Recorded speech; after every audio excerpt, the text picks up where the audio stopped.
ધોરણ 10 વિષય ગણિત ચેપ્ટર આંકડાશાસ્ત્ર. આ આંકડાશાસ્ત્રની અંદર આપણે અગાઉ વર્ગીકૃત માહિતીનો મધ્યક શોધવાના દાખલા શીખી ગયા અને તેમાં પણ ખૂટતી આવૃત્તિ પણ શોધવાની શીખી ગયા. બહુલક શોધવાનું પણ આપણે એના દાખલા શીખી ગયા. હવે વર્ગીકૃત માહિતીનો મધ્ય શોધવા માટેની રીત જોઈએ. હવે કઈ રીતે મધ્ય શોધી શકાય, તો ચાલો શરૂઆત કરીએ. અહીંયા રકમ આપેલી છે, નીચે આપેલ વર્ગીકૃત માહિતીનો મધ્યસ્થ શોધો એવી એક રકમ આપેલી છે. હવે આ રકમમાં વર્ગ અને આવૃત્તિ બંને આપેલા છે અને એમાંથી કઈ રીતે આપણે મધ્ય શોધવો, તો ચાલો શરૂઆત કરીએ. અહીંયા વર્ગ લખી દેવાના, કોઠો પાડી દેવાનો. આ રીતે આવૃત્તિ અહીંયા લખવાની છે. તો અહીંયા અમે વર્ગ લખી દીધા છે. 1 થી 4, 4 થી 7, 7 થી 10, 10 થી 13, 13 થી 16, 16 થી આ જે છે તે લખી દેવાના. પછી આ નીચે દરેક વર્ગની જે આવૃત્તિ છે આપે લખી દઈએ. 6, 30, 40, 16, 4, 4 જો. એટલે પરીક્ષાની અંદર આવી રકમ આપેલી છે. હવે આવી રકમ આપેલી છે તેનો કોઠો બનાવતો સીધો ઊભો આ રીતે ગોઠવી દેવાનો અને સાઈડમાં સંચય આવૃત્તિ આપણે શોધવાની છે. સંચય આવૃત્તિ શોધવા માટે આપણે શું કરવું પડશે? પહેલા વર્ગની આવૃત્તિ કેટલી છે? તો 6. હવે બીજા વર્ગની આવૃત્તિ કેટલી છે? તો 30. તો 30માં તમારે 6 ઉમેરવાના, બરાબર. 30માં કેટલા ઉમેરવાના? 6 ઉમેરવાના, એટલે કેટલા થશે? 36. હવે 36માં તમારે કેટલા ઉમેરવાના? 40. એટલે 40 વત્તા 36, 40 વત્તા 36 એટલે અહીંયા 6, 4, 3, 7 કેટલા થયા? 76, બરાબર. હવે 76માં તમારે કેટલા, એટલે 16માં કેટલા ઉમેરવાના? તો 76. તો 16માં આપણે 76 ઉમેરીએ, બરાબર. તો ચલો 6, 6, 12 વધી 1, 7, 1, 8 ને 1, 9 કેટલા આવ્યા? 92. હવે 4માં કેટલા ઉમેરવાના? 92. 92, 4 2, 6 એટલે કેટલા થયા? 96.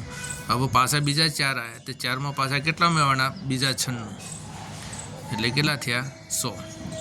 ફરીથી પ્રથમ વર્ગની જે આવૃત્તિ છે 6, તો અહીંયા 6 બેઠા લખવાના. પછી 30માં આ 6 ઉમેરવાના એટલે 36. પછી 40માં આ 36 ઉમેરવા એટલે 76. 16માં પાછા 76 ઉમેરવા એટલે 92. પછી 4માં 92 ઉમેરવા એટલે 96. પછી 4માં બીજા આ 96 ઉમેરવા એટલે 100 આવ્યા. હવે આ n બરાબર 100 આપવું જ જોઈએ અહીંયા. તો આપણે સરવાળો કરીએ. ચલો 4 4, 6 4, 10 4 14, 14 થી 14 ને 6 20, 20 વધી 2, 2 ને 3 5, 5 ને 4 9 ને 10 આવી ગયા. તો અહીંયા 100, તો અહીંયા 100 આપવું જ જોઈએ, તો જ આપણો દાખલો સાચો, આ કોઠો સાચો. એટલે આ રીતે તમે કોઠો લખો તો લગભગ તમને 1 અથવા તો 1.5 માર્ક્સ મળી રહે, આટલા કોઠાનું છે, બરાબર. હવે આપણે આ એનના અડધા કરવાના. એન કેટલા છે? તો 100. એના અડધા કરો એટલે 2, એટલે કેટલા અહીંયા? 50. હવે અહીંયા આપણે જોતા જવાનું 50. આ સંચયાવૃત્તિની અંદર ક્યાં સમાવેશ થાય? ચલો આમાં નહીં, 6 છે, 36 નહીં, બરાબર. આ 76 આમાં સમાવેશ થાય. તો આપણને આ મધ્યસ્થનું આપણને આ ઘર મળી ગયું, બરાબર. તો અરે આવું થશે, એના ઉપરના વર્ગની આવૃત્તિ છે CF થશે આ રીતે, અને અરે F થશે અને આ L થશે. જુઓ એનના છેદમાં 2 એટલે 100ના છેદમાં 2 એટલે 50 આવ્યા. હવે આ 50 આપણે ક્યાં જોવાનું? અહીંયા સંચયાવૃત્તિમાં ક્યાં સમાવેશ થાય તે જોવાનું. 6માં તો નહીં થાય, 36માં નહીં થાય, 76માં થાય. એટલે આપણને મધ્યસ્થ વર્ગનું આખું આ ઘર મળી ગયું.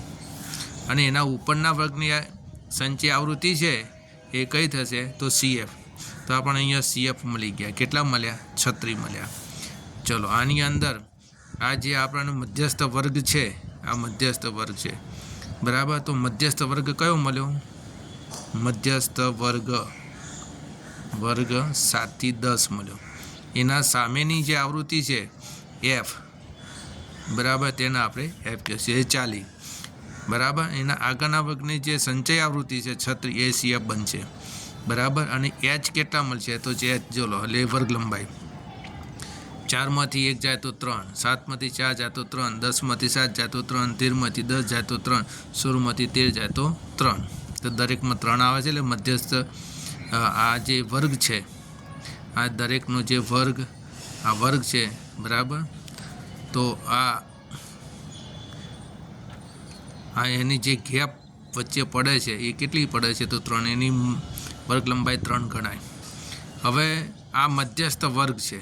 હવે મધ્યસ્થ વર્ગની અધસીમા કઈ છે? તો 7. એ L બનશે, એટલે 7 હારીએ, બરાબર. અધસીમા એટલે ફરીથી એનના અડધા કરો 50. 50 ક્યાં સમાસ થાય? અહીં ના થાય, અહીં થશે.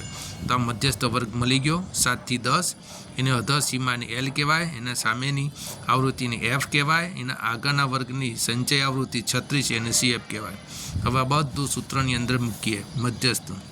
મધ્યસ્થ M બરાબર L વત્તા કૌંસમાં N/2 માઇનસ CF/F ગુણાકાર H. ચલો, તો એમ શોધવો જ છે. તો Lનું મૂલ્ય કેટલું છે? તો 7. ચલો, N/2 કેટલા છે? તો 50. CF કેટલા છે? CF 36. અરે 36. અને છેદમાં F કેટલા છે? તો 40 ગુણાકાર H કેટલા છે? તો 3, બરાબર. તો 3. હવે આગળ વધીએ.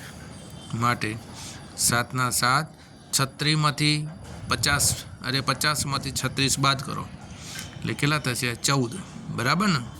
ગુણાકાર 3, નીચે 40. હજી આગળ વધીએ આપણે. 7 વત્તા, હવે અહીંયા તમે 2 ઉડાડો, 2 સત્તા 14 અને 2 કેટલા થશે? 20. એટલે 7 તરી 21 અને અહીંયા 20, બરાબર. હવે 7. હવે 21ને તમે કેટલા વડે ભાગશો? તો 20 વડે. ચલો, આ 21 અહીંયા ભાગો, આ 21 એને 20 વડે ભાગો. 20 એકા 20, 1 વધ્યો, ભાગ ના ચાલે. 0.00 હજુ ભાગ નહીં ચાલે એટલે ફરીથી 0 0. 20 × 100 એટલે કેટલો આવે છે? 1.05. અને એવું ના કરવું તો આ પણ થાય. 21/20, 20 × 100 તો ઉપર પણ 5 વડે ગુણો એટલે કેટલા થયા? 5 એકા 5, 5 દુ 10, 100 એટલે કેટલો આવશે? 1.05. આ રીતે પણ કરી શકો છો. ખબર પડી ગઈ ને? તારે 1 એટલે કેટલા થયા? 7 ને 8, 8.05. એટલે આપણાના મધ્યસ્થ મળી ગયું. એટલે આપણો આન્સર આવી ગયો, બરાબર. તો આ રીતે આપણે એક્ઝામ્પલ કરી શકીએ છીએ ને 4 માર્ક્સ મેળવી શકીએ. જો આ ખોટો સાચો હોય તો 1 માર્ક્સ મળશે. અને એમાં બધી વિગત L, F, CF આ બધું સાચું હશે તો બીજો અડધો માર્ક્સ મળશે, એટલે 1.5 માર્ક્સ મળશે. સૂત્ર લખેલું હોય છે તો બીજો અડધો માર્ક્સ મળશે, એટલે કુલ થઈને 2 માર્ક્સ મળશે. આગળ અહીંયા છેદ ઉદાહરણને આ જવાબ લાવશો એટલે બીજો તમને અડધો માર્ક્સ મળશે.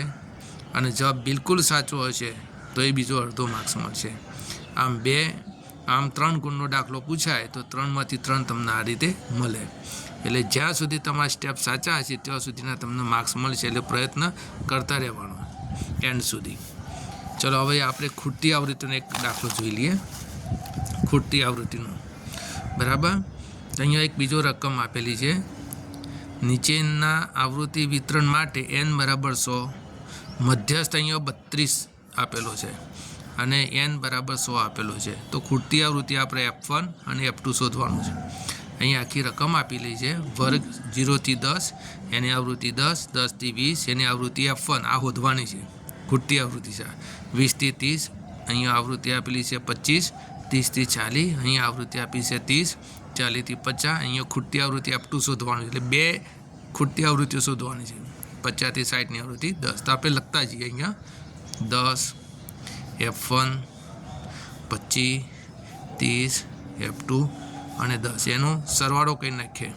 ચલો, આ F1 અને આ F2 તો F1 પ્લસ F2 વત્તા આ બધાનો સરવાળો કરી નાખીએ. 0 0 5 1 1 ને 3 4 4 થી 5 6 ને 7 એટલે 75. 75 વત્તા F1 વત્તા F2. પણ અહીંયા N કેટલો આપેલો છે? N આ રહ્યો 100. તો અહીંયા આપણે લખીશું માટે 100 બરાબર 75 વત્તા F1 વત્તા F2. માટે 100માંથી આ 75 બાદ કરો તો F1 વત્તા F2 માટે F1 વત્તા F2 બરાબર 25 થાય. જો મૂકી દીધા 100માંથી 25 એટલે આપણા પરિણામ 1 મળી ગયું. એનું પરિણામ નંબર 1 આલો. હવે સંચય આવૃત્તિ શોધી કાઢીએ. તો ચલો પહેલા વર્ગની આવૃત્તિ 10 તો આપણે 10 લખી દીધી.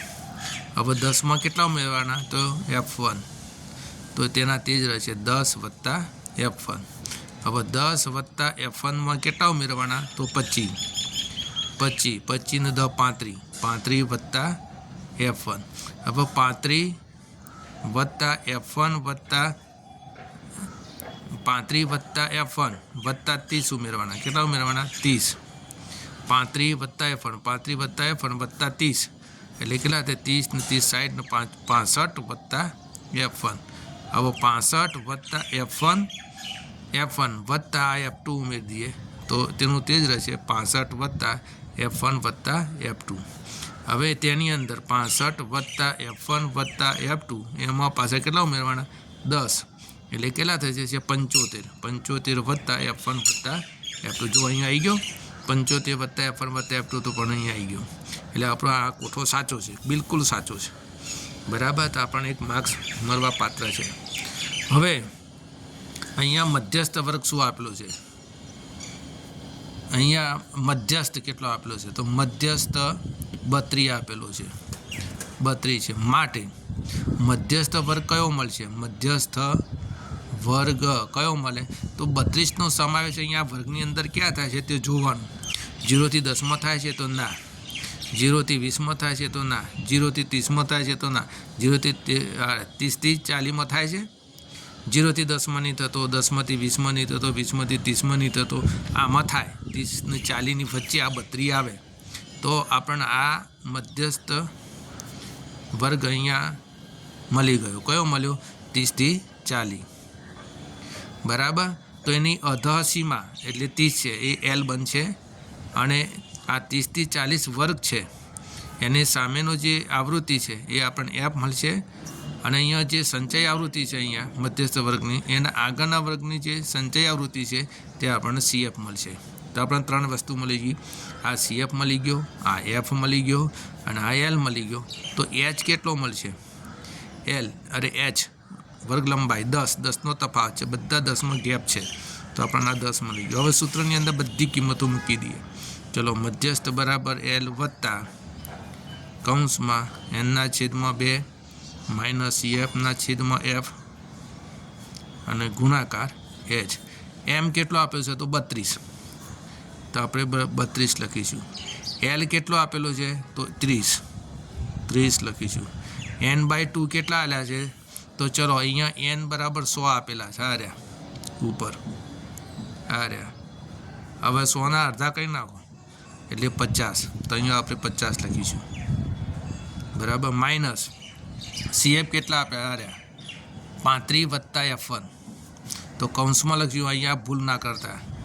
35 વત્તા F1. કેટલાક વિદ્યાર્થીઓ અહીંયા જ ભૂલ કરે છે અને માર્ક્સ ગુમાવે છે. અને F બરાબર કેટલા છે તો 30 અને ગુણાકાર H કેટલા થયા તો 10. ધ્યાન આપજો, અહીંયા આ જે CF આપેલો છે 35 વત્તા F છે એ કૌંસમાં લખજો. કૌંસ કર્યા વગર લખશો તો દાખલો જ ખોટો પડશે આખો, કારણ કે અહીંયા આગળ ઋણ છે તો અરે પ્લસનું માઇનસ થઈ જશે. અને જો કૌંસ કર્યા વગર લખશો ને આ પ્લસનું પ્લસ જ રહેશે અને આગળ જવાબ નહીં આવે તમારો. ચલો આગળ વધીએ. આ 32, આ 30 આ બાજુ તો -30.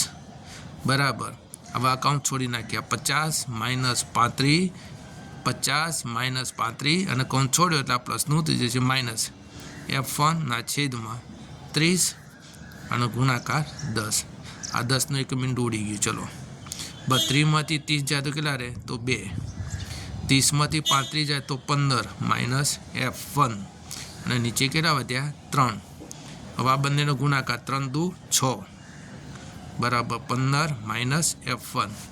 હવે F1 આ બાજુ લો તો પ્લસ થશે, આ 15 ને આ 6 ને આપણે આ બાજુ એટલે એ માઇનસ થશે.